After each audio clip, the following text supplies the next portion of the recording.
You seem like a very certain person. You take the contrarian opinion in a very certain manner. Almost certainly, with no doubt, there isn't a job where AI won't be able to do 80% of all jobs. And that's what today's 20 or 22-year-old has to take for granted.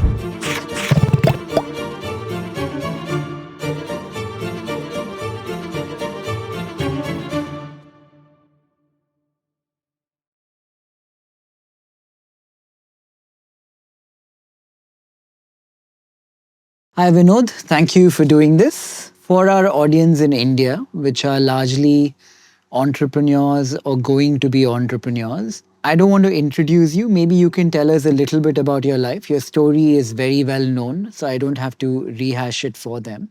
But maybe you tell us a bit about life, how you began, and where you are today. Well, life, my life has been pretty simple. I haven't done too many things, too many different things. But I was always curious about technology. And the piece people don't understand is, or don't know, I would say, there's nothing to understand. Do you want me to stop when there's a sound overhead or keep going? Is it okay? Yeah, it's okay. Okay. Makes it more natural. Okay. Yeah, sometimes people do and sometimes people don't. Right. Do you do a lot of these interviews? I do a fair number. Yeah. When I was 16, I'd go from Delhi cantonment where I lived to Old Delhi to rent old magazines. That's how you got access to information. There was no place to go to get access to magazines or others unless you could afford to buy them, and we couldn't. So, but I used to get old issues of technology magazines, especially the Electronic Engineering Times, to see what was going on. And I read about Andy Grove as a Hungarian immigrant coming and starting a company here. And that's what fascinated me and got me interested in why can't I start a technology company? I had very little interest and still have very little interest in business. I do it because it needs to be done, but I mostly am interested in technology and the impact it can have. So I got enamored by this guy. And all I knew about Hungary was they had great stamps. So if you collected stamps, back then you always wanted Hungarian stamps. But I followed his story. Why did you want Hungarian stamps? Oh, I used to collect stamps as a kid. There wasn't like 16 things to do. There was no internet. There was no libraries you had access to. There was not a lot of magazines. There wasn't much to read or get information from. So you had hobbies like stamp collecting or coin collecting, or I couldn't afford vintage car collecting, which some people did, but I worked on cars like that. But so there wasn't a whole lot to do. And I used to read these magazines by renting them. And usually when the magazine got old in an area, like in the US, they got shipped and you could rent them. So that's what fascinated me. It could be done. I didn't know anybody in business. I didn't have anybody I knew who was actually in business. So I didn't know what that was like. Neither family nor otherwise. So you did engineering at IIT and then came to the US for your master's at Carnegie Mellon in biomedical engineering and then business in Stanford. Which part of this academic career formed you or shaped you today? I would say every step was about a particular goal. Engineering at IIT was because I was interested in technology, and electrical engineering seemed pretty damn interesting. There was nothing called computer science back then. I joined IIT in 1971. So that was interesting. And then I got curious about biomedical engineering. There wasn't really such a discipline. We did some projects in India in biomedical engineering, but there was no biomedical engineering department anywhere in India. And I got involved with a professor there, Professor Guha, and we did some things between IIT Delhi and All India Institute of Medical Sciences. I was curious, and then I just said, well, master's in biomedical engineering would be cool. And so I came to the US to do my master's. But my real goal was to get to Silicon Valley and start a company.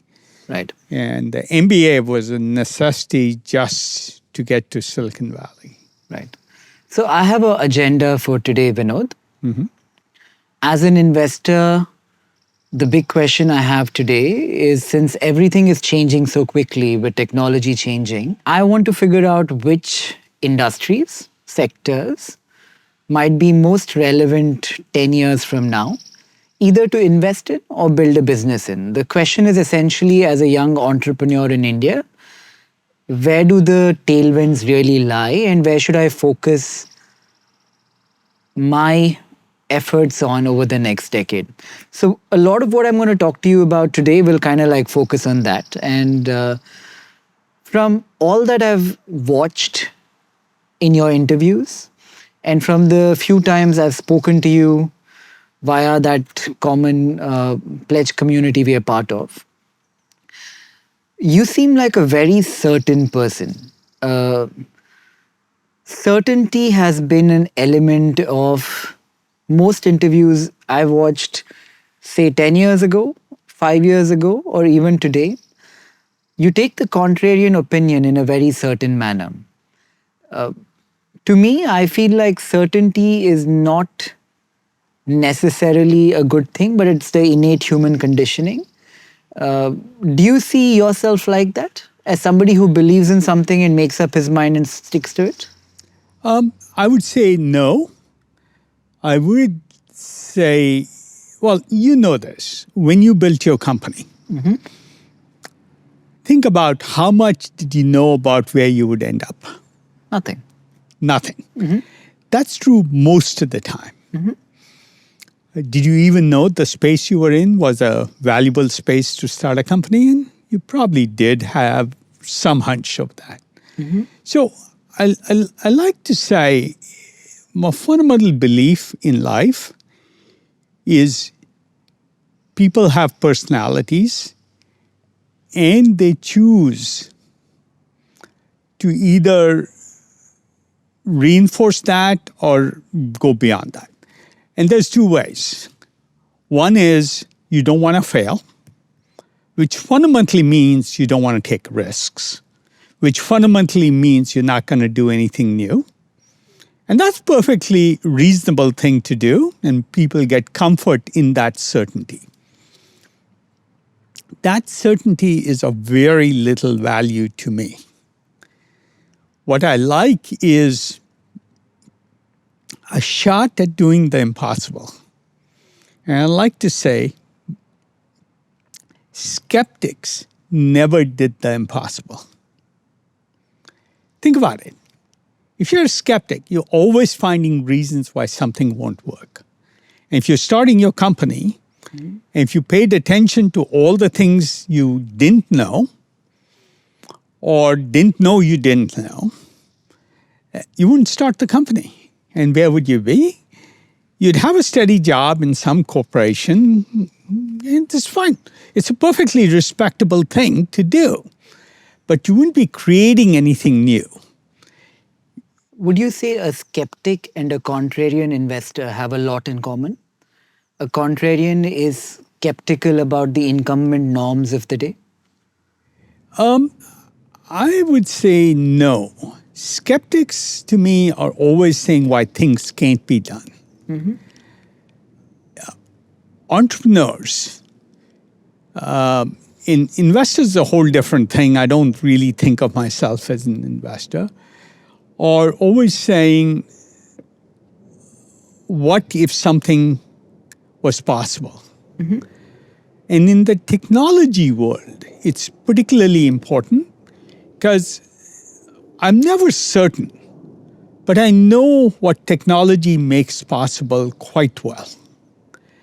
I can make reasonable guesses at what the world could be. And then you work to make that world happen. If you happen to make it happen, it'll be successful, whether you're an entrepreneur or an investor. And I always think about my life that way. Like if something's possible, I want to make it happen. You know, electric cars were always possible. You knew you could put a battery and a motor in a car instead of a gasoline engine or a diesel engine. But nobody in the automotive business was going to do it. And if they did, they made half-hearted, poor attempts. You know, General Motors spent billions of dollars trying to do a half-assed job at an electric vehicle, EV1, EV2. Toyota did the low-risk approach of adding a hybrid engine. You don't create the different world that way. You increment it. And there is a world of incremental innovation and lots to do there. But people who want to be in the safe domain do that. Elon Musk created an electric vehicle, almost went bankrupt a few times in doing it, but he followed his belief there and then made the world happen. I don't believe if we'd have electric cars dominant today, be 25% of all car sales in California today, if Elon hadn't made that world happen. So every expert in every large automotive company or every McKinsey study would say the opposite of what actually happened. And it's sort of this, if it's possible, you have to make it happen. It doesn't matter whether you're talking about cars or rockets or the internet. You know, the telco companies, AT&T and all those people, had such naive ideas about what the internet should be. They told me in 1996 when we started Juniper, they would never adapt TCP/IP. And I do believe if Pradeep Sindhu and I hadn't started Juniper, there would be no TCP/IP in the public internet. Because Cisco was not going to develop anything. And any of the traditional telco suppliers did the simple thing of listening to their customers, which is a good habit if you're trying to be incremental, a really bad thing if you're trying to be revolutionary. For everybody who doesn't know you, Vinod, if I were to describe you in like 60 seconds, I would say a very precocious, academically gifted Indian boy who went to IIT Delhi, came into the US, picked two other friends and started Sun Microsystems, and then picked a great bet after the liquidity event of selling Sun or part of it in picking TCP/IP over the ATM protocol of the time. And then ever since then, you're more the kind of investor who's betting on edge cases, who's probably taking 100 bets, knowing 95 will fail, but the 5 will give you exponential returns. Is that a good way to describe you? I don't think so. That's not how I think of myself. I think no matter what your environment you're in. Now, what's key is I got sparked by reading a single article about Andy Grove starting Intel in Silicon Valley. And that must have been 1970 or somewhere around then. I was 15, 16, something like that. And then sort of not stopping there. Right. Saying, how do I make this happen? I'll give you examples. When I started at IIT Delhi, there wasn't a single computer programming class at any IIT anywhere. Right. In India. So what did I do? I said, that'd be cool to do.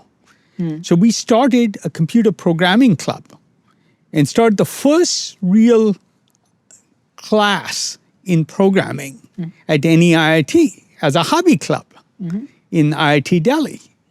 There was 4 of us, and we sort of made that happen. I was talking about biomedical engineering. What happened? I got curious about, as an electrical engineer, the electrical phenomena in the human body.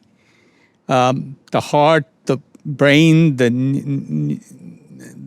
nervous system. And so we literally started with 3 or 4 of us, the biomedical engineering program at IIT Delhi. Right. It wasn't an official sanctioned thing. And you say to people at 16 or 17, you can make new programs happen at IIT Delhi as a student, or new programming happen. It's not what people imagine possible. But I just sort of had this tendency to not accept the things as they were.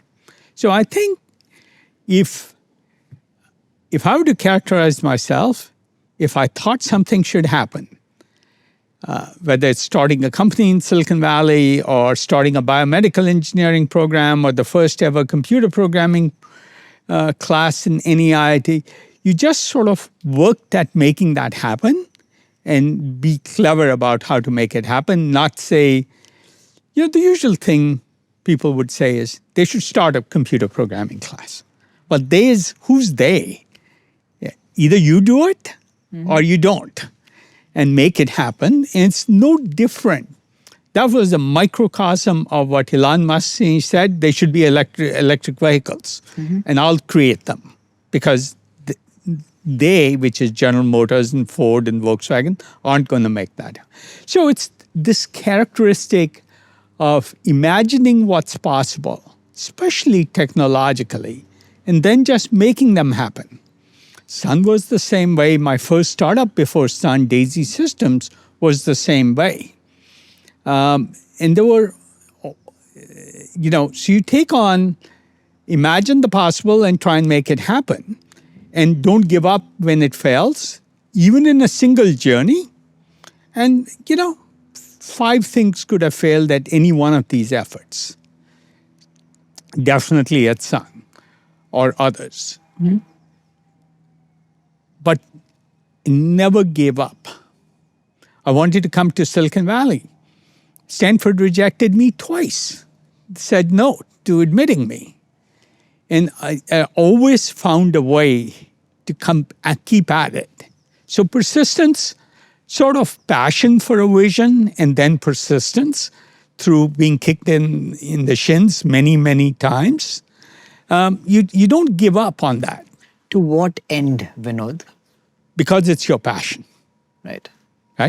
And I think the most important thing in life is a passion for a vision to make it happen, and then the persistence to make it happen as you go through the ups and downs.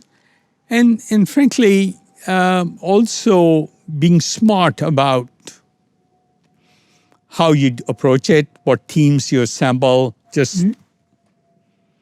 Do you think that's the point of life today? Well, everybody should have a different point in life. Right. If I'm a great artist, my point in life may be just great painting. Right. And if I'm a great artist, my point may be great paintings I love, or it could be great paintings that go for great prices at the New York art auction.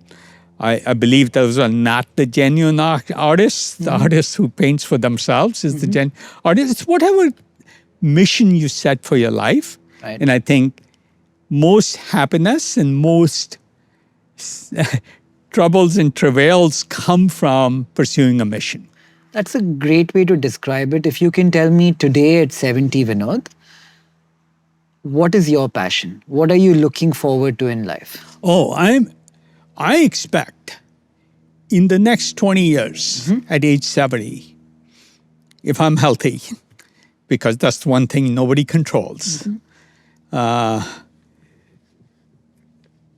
expect I will affect more change in the world in the next 15, 20 years than I've done in the last 50 years of my life. That's very simply the goal. And it'll be to make certain things happen that I'm passionate about. And So- why is that the goal? To affect change in the world? Is it posterity? No. I believe when you die, you die. Yeah. And I'll be buried under some tree and my ashes sprinkled somewhere or... Logically, that would mean that you have to improve the qualitative nature of life today versus worry about the change you create. Well, so I think the question to ask, and the question I say, is let's say 25 years from now, age 95, my father lived to age 95, so that's a good metric. If I'm lying on my deathbed, what do I wish I'd spent the last 25 years on? Almost certainly it won't be, I wish I made more money. Almost certainly it wouldn't be, I wish I played more golf or went sailing or spent more time at resorts. None of that, I think, will matter to me. Yeah. So, or I owned another house. Do you suspect it would be the change you brought in the world? I think it'll be how satisfied my brain is with what it was able to do and how I utilize my brain. I think a lot of people, when asked the same question on their deathbed, they tend to say things like, I wish I spent more time with my friends. I wish I loved more. I wish I was more myself and didn't have to put on a mask or a projection. And So that's really important. So by far, I still always prioritize family over work. I know your family. Yeah, you met them, Yeah. yes, at the Giving Pledge. Yeah. Nobody would say, I don't spend enough time there. And I love spending time with my dogs. In fact, so I do prioritize that thing. But I can't impose my time on my kids. So how much time I spend is more constrained by them, not by me. And I'm very close to all my kids. So yes, it's what matters to you. Family definitely is right at the top. But going drinking with buddies, that's just, I don't like drinking anymore. Maybe Did you ever? No, I never did. But, I didn't mind going out for a beer. I don't do that anymore. What I really enjoy is whatever time I can spend with family and helping the people I care about in any way. But that's more constrained by their time, not by my time. And then it's use my brain to solve hard problems that nobody else will work on. So it's additionality in that sense. If I can work on things, look, I'm almost certain Commonwealth fusion wouldn't have started. And the world needs fusion. And yes, that's a good thing to do. But it's also like selfish for me because it's a hard problem. And the hardness is what I love solving for. Why is that, Vinod? Why do you like a harder problem? Why do people like climbing Mount Everest instead of a smaller mountain? Ego. So few can do it. So I did it. It's a big deal. Well, so you could call it that, yeah. I like things that will have a large impact. So in that sense, it's legacy, but I do it in a way where I'm not the entrepreneur building Commonwealth Fusion. Sam Altman's building OpenAI. Right. There's entrepreneur building public transit. But the world needs all these things. So, I have a document I wrote up that's a public document when I was 60. So that was... That AI will change the world. No. At 60, I said, what do I want to do? Back then, I said next 25 years of my life. At 70, I still say next 25 years. I feel like I'm in the same time horizon. But I wrote a document. It's a 50-page document on what do I want to work on for the rest of my life.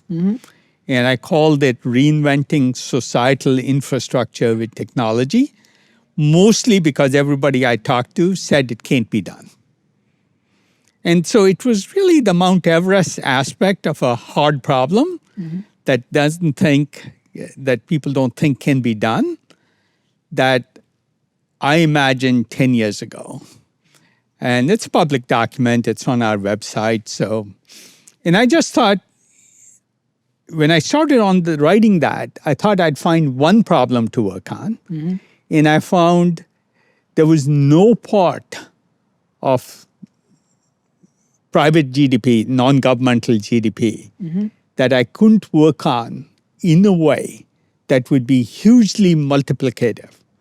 That means give all 8 billion people on the planet the same lifestyle that the richest 800 million people on the planet, 10% have, without destroying the planet.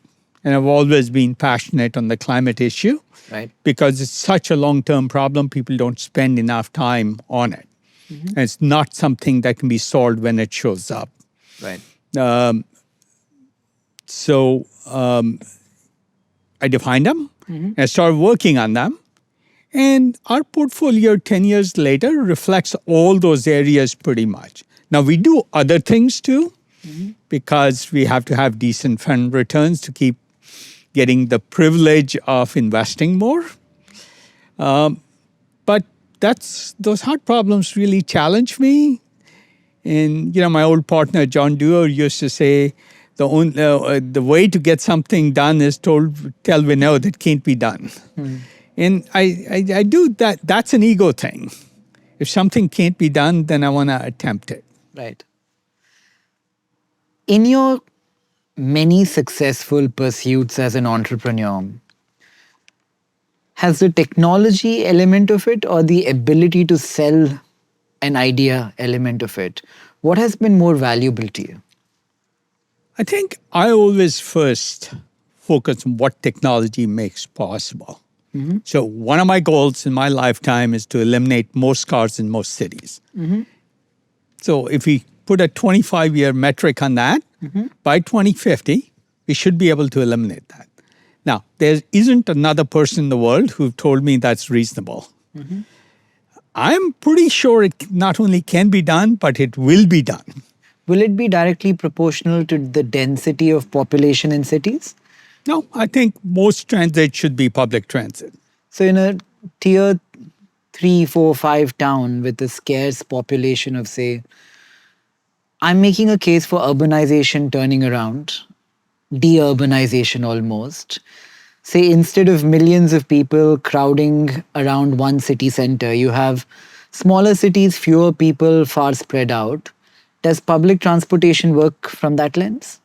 Yes, for the following reason. And this is what I mean by these are conceived as hard hard problems, but if you're clever, you can solve them. In fact, you're exactly right. That's the model for India. So in the year 2000, I wrote a blog. They weren't called blogs then. Called The Bicycle Commute Economy for India. And essentially, I speculated instead of having everybody from the villages migrate to the major cities and having huge cities like we are starting to have, there should be a city-like aggregation of people. So you get economies of scale within a bicycle commute of the hometown or the home village of every person. All 1.5 billion people in India. But it was less than 1.5 billion back then. And I figured there'd be 3,000 major cities. There's 700 districts in India.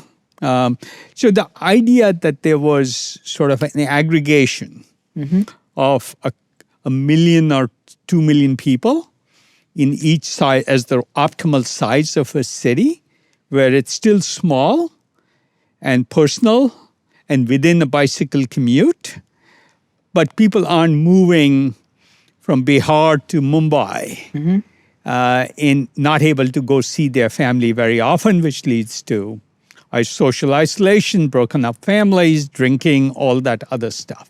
Do you think AI is bad for big cities and good for smaller cities? The model you're explaining? I think AI is good either way. And we can come back to it. I watched your interview of the utopian and dystopian scenarios where you made a very utopian case for it. Yes, I did. But, it was around 2000 that I wrote this piece called The Bicycle Commute Economy. It might even be on our website still. And it was specifically for how India was discussing how to set up the telecommunications network, where to set up. They were mostly thinking landlines then, not cell phones. And but my point is that is a good aggregation, but policy will determine that, not technology. And then technology will serve that scenario. I did believe with the right telecommunications infrastructure and good communications, you could enable that model to work without needing to move to a big city, because a lot could be done locally. And today believe that technology, even more so today, can make that possible and make a lot of the services that weren't available in a small city of 1 million or 2 million people possible today. So really have every person in India be able to live within a bicycle commute. Now, today is a little different, but back then, most of the population was rural. So you had to speculate that most of it will move to cities, as happened in this country and happened in other countries too. Right?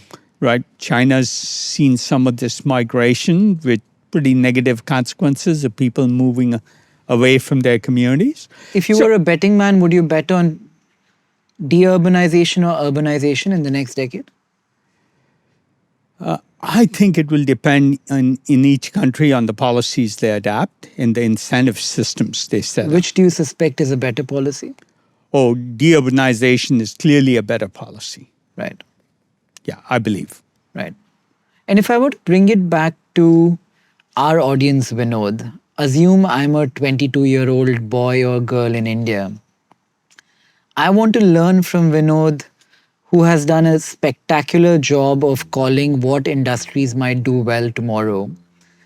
I want help from you in figuring out where I should spend the next 10 or 20 years of my life. Which industry should I work in terms of a job, or which industry should I start a company in?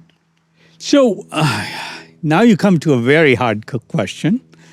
If I'm 20, by the time I'm 35, the year 2040, the world will be more different from today in 15 years. Well within the lifetime. If you go into medical school and take 5-6 years doing that, you waste half that time. Then the world is today from 1970. So you'd have to look back 55 years, 50 years or more. Why don't you call 5 years for me? I want to learn from you in making my career choice today. So if 10, 15 years are too far ahead to extrapolate, I'm 22 today. Tell me for when I'm 27, 5 years from now. So the answer is the same for both. Right. Sorry, long-winded way. Right. The point I was making is we'll see more change in the next 15 years than we've seen the last 50. And 50 years ago, the world, especially in India, was a very, very different world. In 1970, I never had a TV at home or a telephone at home. Like, even when I left India, I'd never had a telephone or a TV at home. Right. It wasn't something that was in most homes in India, or running water, or very basic things. And that's how different the world will be in 15 years. Almost certainly, with no doubt, there isn't a job where AI won't be able to do 80% of all jobs. So 80% of all jobs, AI will be able to do most of it within the next 3 to 5 years. So now I'm getting really in. So if you look 10 or 15 years out, there's no chance there's a job that humans do that AI can't do almost as well, with some minor exceptions, which I think today I have a hard time saying will happen for sure for regulatory or other reasons, like a heart surgeon or a brain surgeon. But even those, AI will be able to do it better than a human, but regulation may not allow it. Right. But leaving aside those exceptions, the vast majority of jobs will be capable of being done by an AI. And that's what today's 20 or 22-year-old has to take for granted. So what matters? The single most important thing that matters is not specialization in an area. I don't learn welding or I don't learn finance. I learn the ability to learn. Be able to move around rapidly as the world evolves and learn rapidly. And I have to say, today, at age 70, I'm learning at a much faster pace than I've ever learned in my whole life, ever. In every 20-year-old should strive for this ability to jump into any new area, whether it's a physics problem or a biology problem or a finance problem, just this ability to think from first principles and learning new areas. Because ChatGPT can teach you any new areas. And AI will have that capability to be able to leverage these things well. So I would say you have to optimize your career for flexibility, not a single profession. Okay. That's the most important advice because you don't know what will be around. Almost certainly, this interview could be done without us physically meeting on real video generated by an AI. And the AI may be directed with what camera angle somebody wants.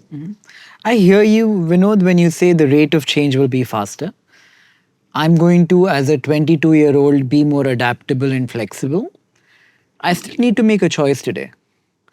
Do I work in a IT services company? Do I work in a nuclear fusion company? Do I work in a data center? I still need to pick. Yeah, so I do think it almost doesn't matter where you start. Right. Okay? I'm saying, first, education is going to be valuable to have to learn how to learn, not to be good at one thing like being an accountant or a chartered accountant. Right? That's not going to be important, but that education, the process of learning how to learn, and in fact, one of the best things about computer science isn't that you can programming. Because, Google's gone from 0% AI-generated code to, I think they last claimed 35% of all code being written in Google is being written by an AI. But it's the process of thinking that computer science teaches you really well. And learning architectures and systems and system things. Some of those things are about learning to learn. But you can do it in a number of areas. So it's not just computer science. So I would say there's a wide range of things, but keeping your lens zoomed out for the widest angle is sort of the way to think about how you should go about your career. So you're saying don't be a specialist, be a generalist. Be a generalist, not a specialist. Absolutely. Right. And learn how to be a generalist. Learn how to use AI the best. And we maybe it'll eliminate all jobs. AI will. But the fact is, for certain, the people who don't know how to use AI will be obsoleted by people who know how to use AI first. Right. And there, if you're dynamic and learning, then you can move with whatever's happening in the world. I would say the following.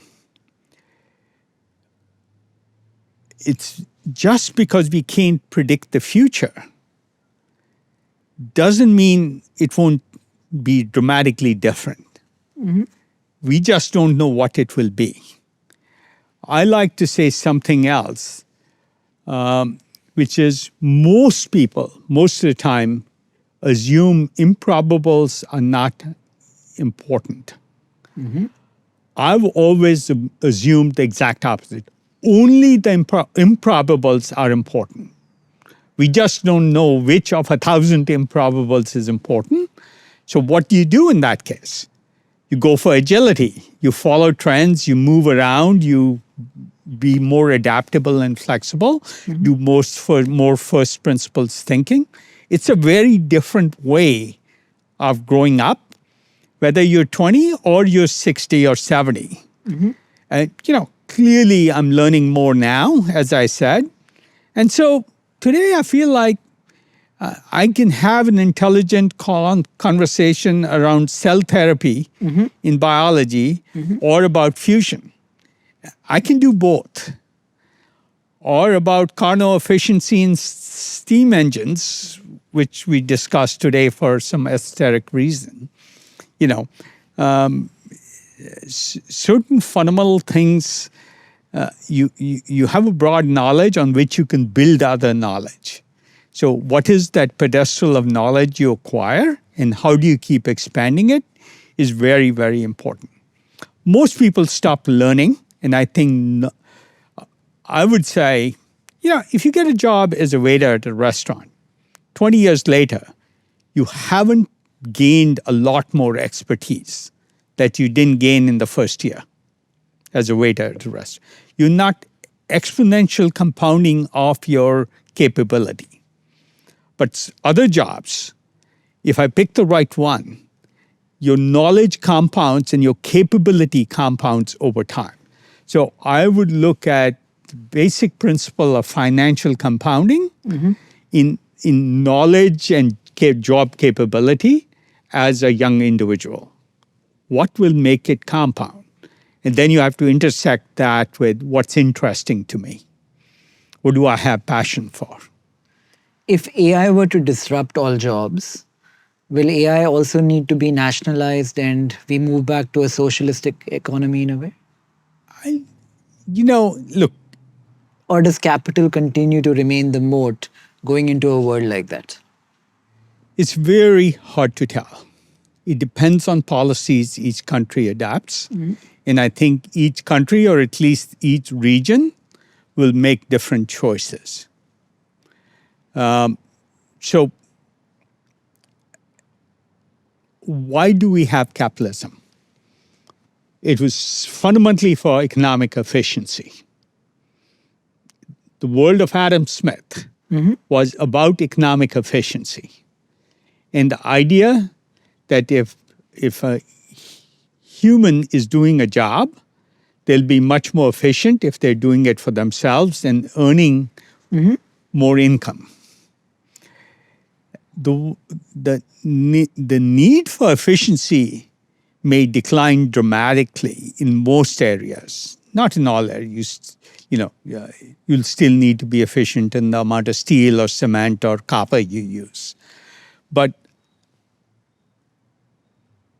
efficiency's role will decline. And hence, how you structure it and how you give the benefits of these technologies to everybody is a social choice. It's not a technology choice. It's not a choice entrepreneurs will make. Could one argue that before Adam Smith cropped up in Scotland, if you go back many centuries before that, man was still looking out for his best, his own interest? So we might not have had the term capitalism in today's parlance. It was always about capitalism, right? So in a post-AI world as well, we will feel the need to distinguish ourselves and compete? Yes, but will we have the ability to? So imagine the following. You've seen my wife's company, CK12.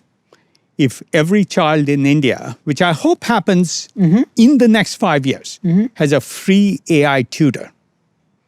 That's entirely possible today at a small fraction of the education budget the government has today. And it'll be better than the best education a rich person can offer their kids by hiring them personal teachers. Almost certainly, the AI will do a better job than the most expensive tutor or teacher you can hire for your kids if you're rich and can afford anything. In that world, education is really free and it's ongoing. And whether it's sixth grade education or college education or professional education, it doesn't matter.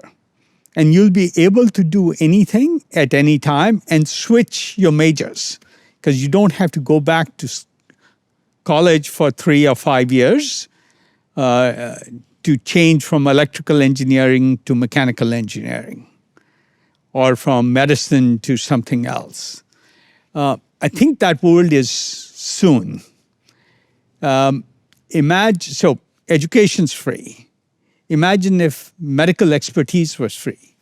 Every doctor was free. Imagine every lawyer was free and every judge was free so AI could judge a legal dispute so everybody had access. Most people in India probably can't hire a lawyer to enforce their rights. And that's why we don't have real justice, right? Access to fairness. And of course, the courts are bottlenecked and you can have AI judges. So, and frankly, 10 years ago, I wrote about the poorest person can have the best wealth advisor at their level, even if they're making 5,000 rupees a month. Because they can, because it's in somebody who makes a lot more won't have better advisors. In fact, even if you wanted just tax dodge and other do tax schemes and stuff, the AI will be able to figure that out better than a human. So in that world, how do you distribute wealth? If a farm worker can do the same job that an oncologist can, you pay them the same? Almost certainly it'll be true 15 years from now. And I mean that almost certainly it'll be true. Right. So very hard to predict how this sorts out. And many countries will resist it because unemployment, it causes dislocation, which people always object to. Based on that, if the AI models of today, the incumbent world, are controlled by one geography, how do you think of sovereign AI in countries like India? Well, that's why we have Sarvam in India. I've always assumed countries will want sovereign AI. That's why we invest in Sarvam in India. We invest in a company called Sakana in Japan for the same reason. Now, certain populations aren't large enough to have their own AI, but regions do. Do you think the time is near when we all start capitalizing and protecting our data in a manner that we give access to some AI based on our preferences or geographies? Again, that'll be a function of government policy. Right? Europeans have very different data policy than the US does. Right. Likely outcome, you think? I don't think so. I think, look, you can choose not to share any information with Google today or wipe out all your information. But do you then get the benefits of the services on which they can customize to you? I have no question. I'd rather share my data and get customized services than get services that are not customized to me. I would say that if my data is the commodity that is bringing revenue to company X, I would want to get a share in the revenue in one manner or another. But you do. Reid Hoffman has a new book called Super Agency. If you read it, he talks about the fact that, if you ask people the following question, at what price would you not use Facebook? Right? Like how much would you pay if I said, I'm taking it away, but you can get it back if you pay for it? And it's like $40 or $50 a month. Mm-hmm. How much does Facebook make from you per month on average? About $40 or $50 a year. So you're getting, pick a number, $600 worth of value, and they're getting $50 worth of value in a year. What is a fair exchange? Everybody has the option to not buy into these services. Now, there's lots of nuances, but is an economic surplus created? Yes. Again, it's a policy question. Yeah, it kind of like Government policy will have a lot more to do with these things than people realize today. And, I've argued, and I would argue, as part of Aadhaar, today we have UPI, which takes away the need for Visa and MasterCard. So it's a 3% tax on the economy that Indians don't pay, but everybody in the US pays. But what if in addition to payment services, there was medical services and education services? My bet is every Indian could get that at less than $1 a month, or $1 billion a month for each of these, or 10 billion a year. It's so trivial in cost. If I was PM Modi, I'd be doing everything I can to get those as common services. And at that point, because AI is doing the work, you don't care about economic efficiency. Your government is as efficient as private enterprise in these services that can be made into AI. And they should be. They're so accessible today. They'll always be available. If you live in a village, you shouldn't have to go take a day's journey to go get a basic medical checkup, and the doctor sees you for 5 minutes, and then you spend a day getting back to your village. It just shouldn't.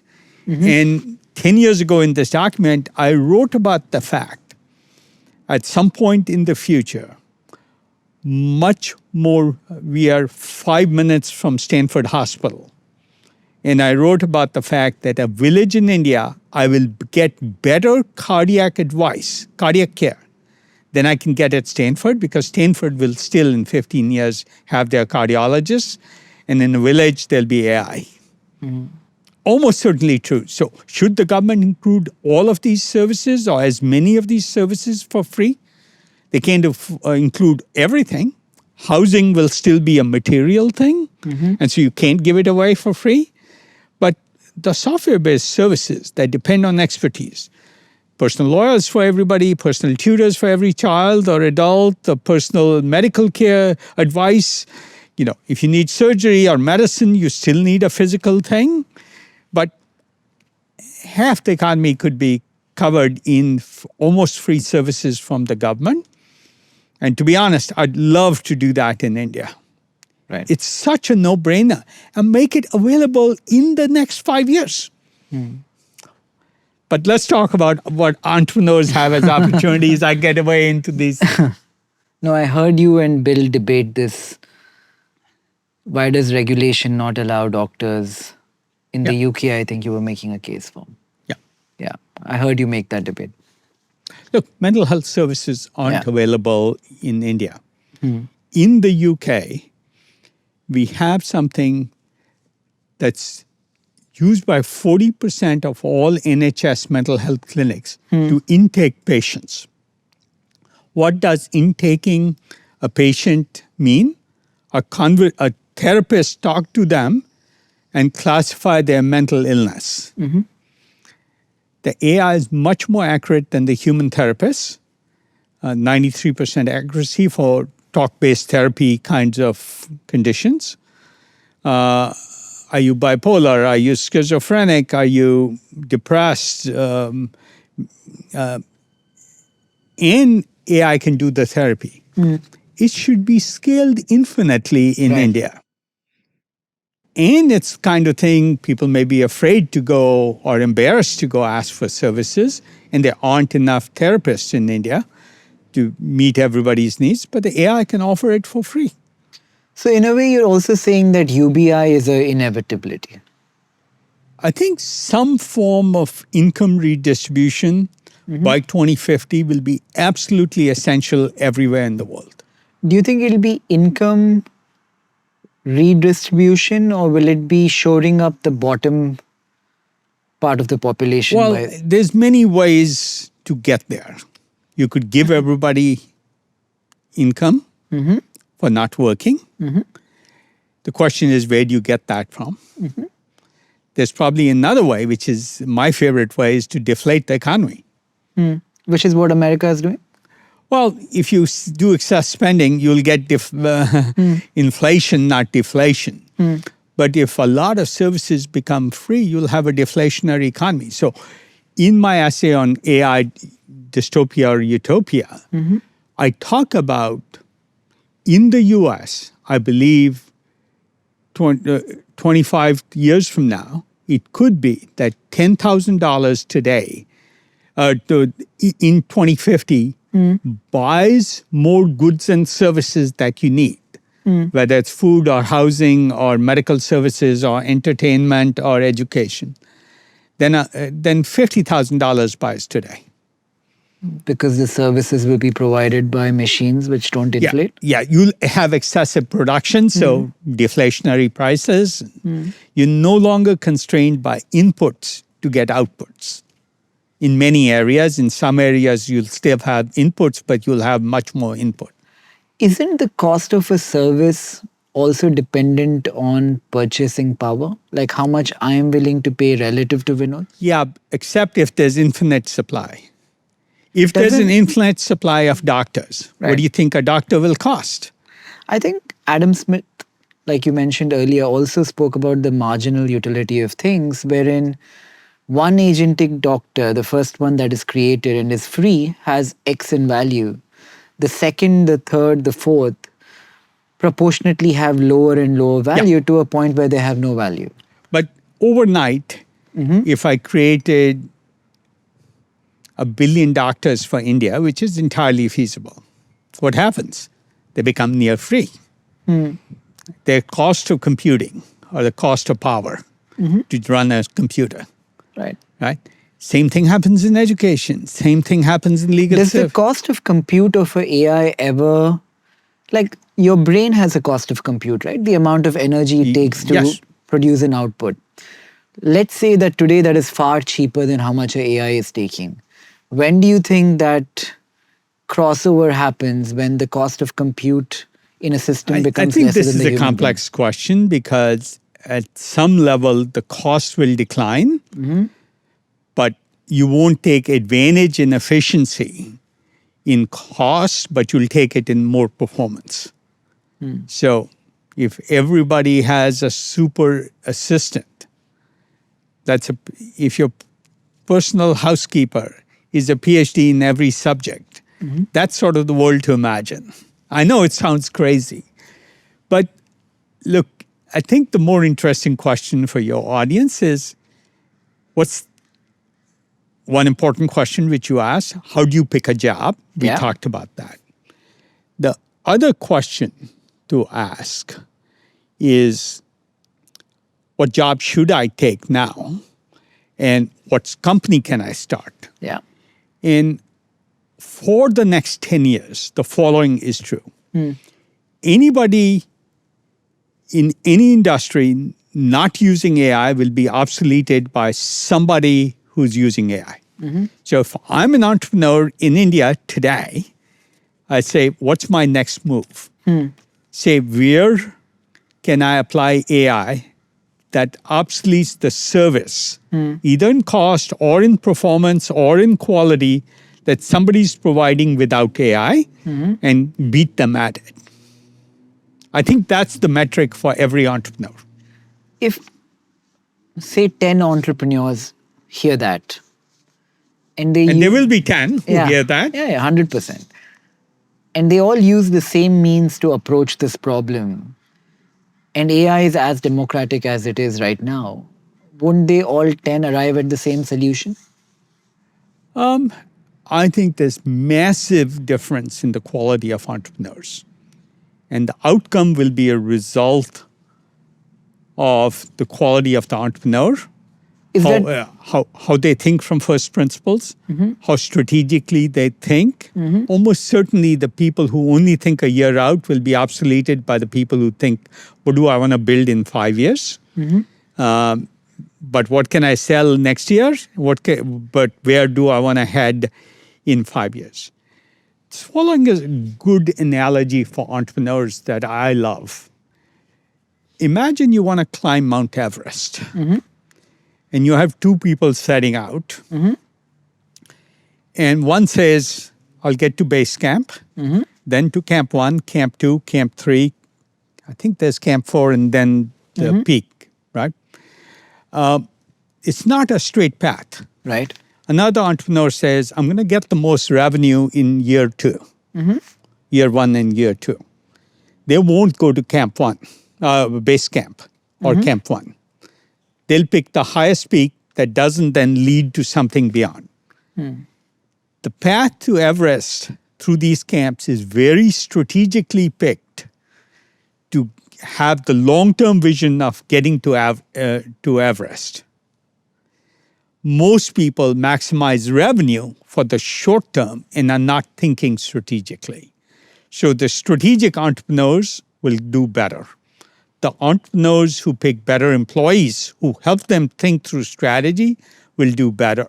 So people selection or team building will become the most important characteristic where the AI technology is democratized, if you believe it's democratized. Which investor you pick. Do they have a short-term orientation or a long-term orientation? Makes a dramatic difference. What kind of advice you get. Most of the advice most entrepreneurs get is bad. So if you Google 90% of venture capitalists add no value, my name pops up because I've always said this for the last 25 years. I see such bad advice being given or short-term advice being given by investors.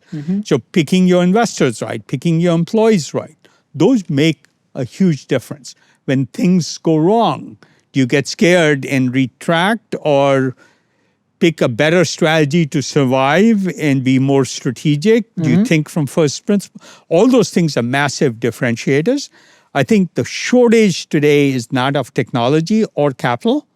It's of great entrepreneurs who know how to make these choices. The single most important decision an entrepreneur makes is whose advice to trust on what topic. Because they'll get advice from lots of people. Everybody does. Most of it is not good advice. And so I feel bad for entrepreneurs who get bad advice, but in the end, they're responsible for deciding what advice to take, and it's the most important decision they make. Do you need an entrepreneur then? If you can model for the behavior that successful entrepreneurs, like you speak about a few often, if you can model for all their behavior and put it in a model and throw out outcomes like they were making the decision, why do you then need the entrepreneur? Why do you need venture capital? Are we there today? No. Might we be there in 10 years? Maybe. Right. One of my speculations on the internet, on Twitter, has been, when will the first billion-dollar company that's only has 10 employees be started or has it already started? I Right. think that's a valid question. Right. And sometime in the next 10 years, we will see a company with $1 billion of revenue that has only 10 employees. Whether it's already been started or will be started, I don't know.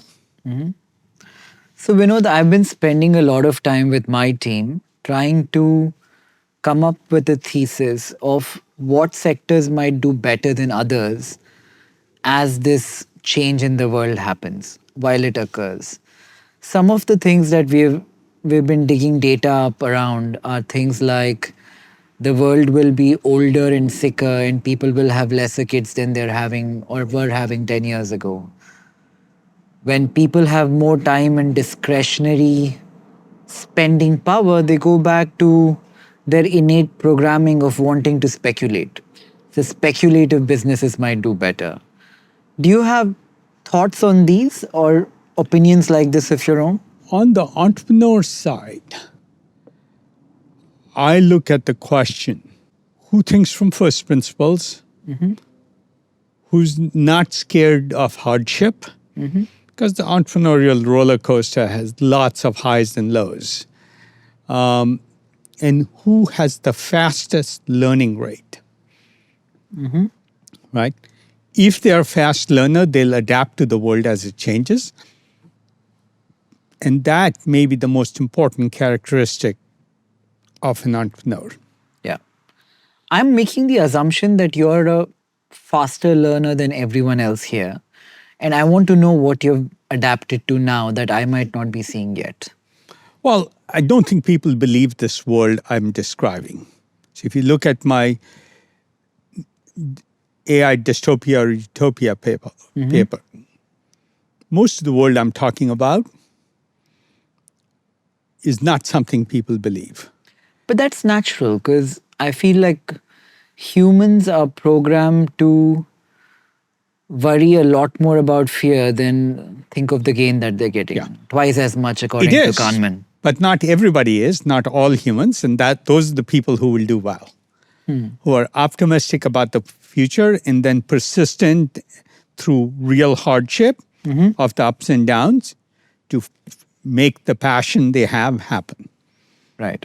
Like we have a company that's building public transit based on self-driving, where the vehicles become small and personal. You don't need a DTC bus in New Delhi to carry people. It can be a two-person pod that drives itself from A to B. I actually have a personal question around this.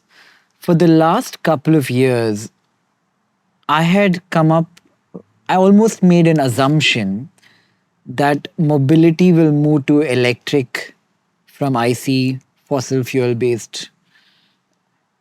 And I bet on everything from scooter companies to car, truck, bus, even a flying taxi company. But the adoption to EV in this last cycle seems to be slowing down. Do you agree with that thesis that all mobility will be electric in nature? And if yes, why is it slowing down? On land, yes, Right. almost certainly. Why is it slowing down the pace of adoption? Look, anytime you're an incumbent, Right. you want to slow things down. It's to your advantage that things change slowly because you adapt more slowly. And so incumbents always do that. And there's always fits and starts. It's never a straight line. But I can't see, some of the US companies are slowing down. But what's happening? BYD in China is the fastest growing company in the automotive world. Actually, even in India, a lot of companies are slowing down. Yeah, and that may be, but that doesn't change eventually where it'll get to. Yeah, I hope so too. But Yeah. I'm pretty certain that'll happen. But the more the uncertainty, the harder it is to pick the right company to invest in.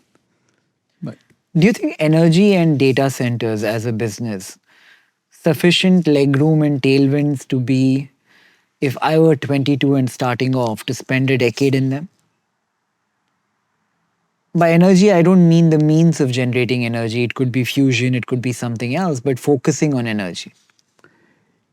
I would say there's some combination of where your passion is and expertise. Passion counts for more than most people think, right? Because you persist through ups and downs. And if you don't have passion, you give up. It's like you don't give up on your religion just because you had a hard time. So, Someone wise once said, a emotion which is a passion ceases to be a passion once you developed a clear understanding of it. So you're not really, it's very hard to be passionate about something that you've understood. Religion could fall in that territory. Nobody can truly understand it. And I've heard you in interviews say that passion is not necessarily the pivotal force that should define which sector you should work in. so I think in the world of the past, Yeah. I used to tell kids when the advice you get is follow your passion, I would say, follow your passion if you're willing to starve and not make a living for your family. Live on a beach in a hut and stuff. I remember you saying this. Yeah. So you can go surfing and you can absolutely go live in Hawaii and survive, but you're not paying for a Stanford education for your kids Right. if you're surfing. Yeah. So you have to be realistic about it. May still be a good trade-off, but everybody has to be explicit on what trade-off they're making. If you bet your life on being the best cricketer, you don't make it, then you're a waiter, right? Are you willing to take a 0.001 probability you'll be a world-class cricketer on the Indian cricket team, or and the rest of the probability you're a waiter? That's a choice you get to make. That used to be true. I think we will go in a world where you can pursue much more of your passion. I think that will change, and that is where AI will free humanity to pursue what they're interested in, and to change your passion if it changes over time. Right. My passions aren't the same from when I was 20. Yeah. Fair. In all that you're saying, Vinod, you're coming across very optimistic and utopian about this whole thing. I know you don't believe in bubbles per se, but as an investor, you've seen the many cycles, many more than I have. Do you think we could be in a bubble today and overestimating? I'm not saying overestimating the change, but the pace or the rate of change? I would make the following differentiation. Investment is a different thing than building. So when you're an investor, by and large, you're competing with other investors that have only two emotions, fear and greed. Right? And so every time there's an opportunity-rich space, you get a bubble. If you look at the dot-com bubble in 1998 or so, if you look at stock prices, they went up and then they collapsed and then they normalized. Yeah. But I don't look at that world because I don't think of myself as an investor. I say, what happened to internet traffic? You can't tell where the bubble is by looking at internet traffic. Okay? One of the original bubbles was in the 1830s in England when railroads first came and you got the right to build a railroad between two cities. You could offer scripts, essentially do an IPO. And of course, there was a huge bubble in script prices and then a collapse. The same thing, if you look at the miles of railroad built, you can't tell when the bubble was in the 1830s. So what is reality for you? To me, the reality is internet traffic, miles of railroad built, AI applications. AI valuations isn't something I worry about, but there surely will be a bubble. almost certainly. Will be or Will be, or we are in one. right.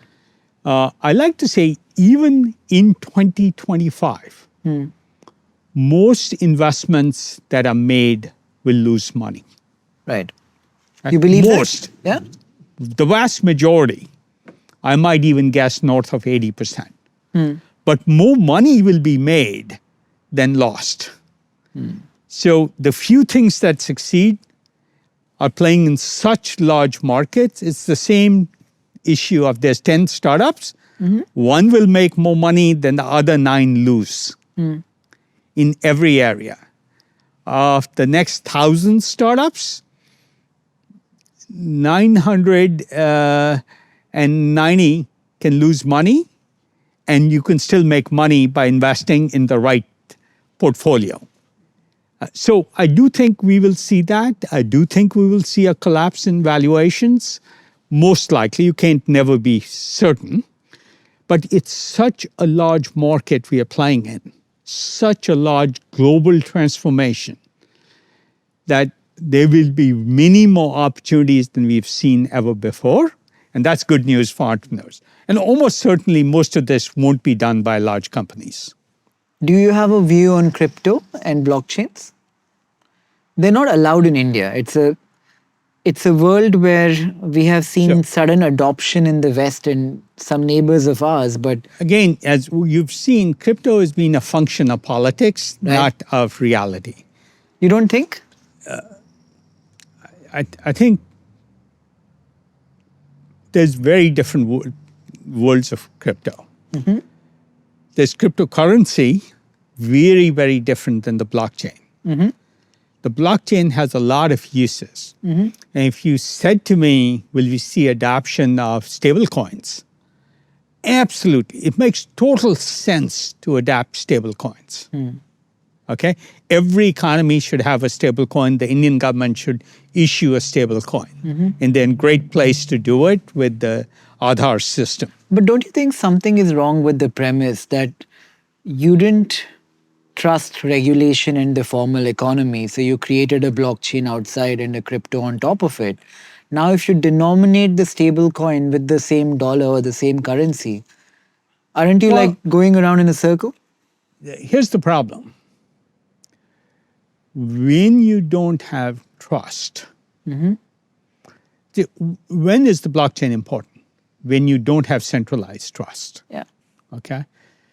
I don't think distributed trust works across borders in all areas altogether.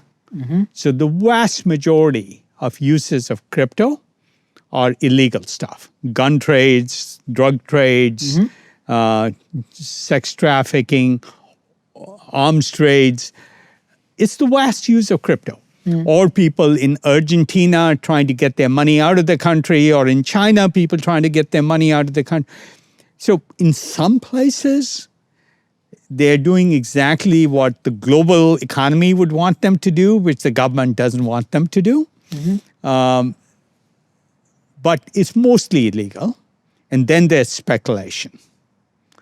And of course, related to that, fraud. Are there good uses for the blockchain of distributed trust? Yes. We have a company building a cell phone network based on distributed trust.